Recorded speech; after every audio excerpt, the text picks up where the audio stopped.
पाकिस्तान اوس هم افغان کشالي ته له عسکري نظره ګوري. څېړونکي وایي په پاکستان کې څېړونکو د وزیر اعظم عمران خان د ملګرو ملتونو عمومي غونډې ته له وینا مخکې د هیواد د استخباراتي ادارې ISI مرکزي دفتر ته ورتګ او هلته د افغانستان په اړه د پوځي چارواکو دریځ ته غوږ نیول سخت غندلي.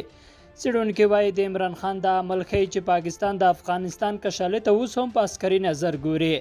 د پاکستان د وزیر اعظم دفتر ویلي وزیر اعظم عمران خان د هغه مرکزی وزیران او د بلوچستان او خیبر پښتونخوا اعلی وزیران د جمعې په ورځ د استخباراتي ادارې ISI مرکز ته ورغلي او ویل شوي چې قومي او پوځي مشرانو ته د ملي امنیت او سیمې په اړه تفصیلي احوال ورکړل شوی چې تمرکز په افغانستان کې روان حالات وو.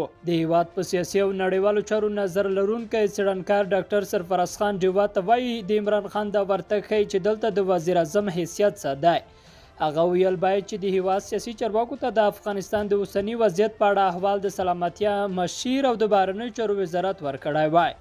ډاکټر سرفراز خان ویل دی دا بریښي چې په پاکستان کې اصل اختیار د هیواد د پوځ او استخباراتي ادارې ISI مشرانو سره دی.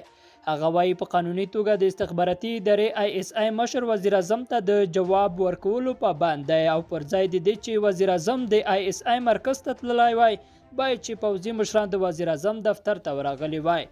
پاکستان کې په پوځ ځینې سیاستمداران دا تنقید هم کوي چې دوی نه یوازې د هیواد کورنۍ چارې سمبال کړي بلکې د هیواد په بهرنۍ تګلاره کې هم پراخه کردار لوبوي. خو پوځ بیا د نیوکې ردوي او وخت په وخت یې ویلي چې په سیاسي چارو کې هیڅ لاسوهنه نه کوي.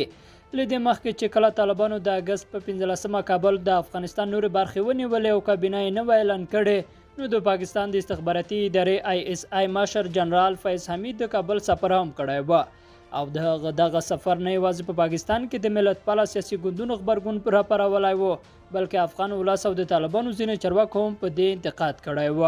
لیدونکو له ماتیا مننه ښې چارې.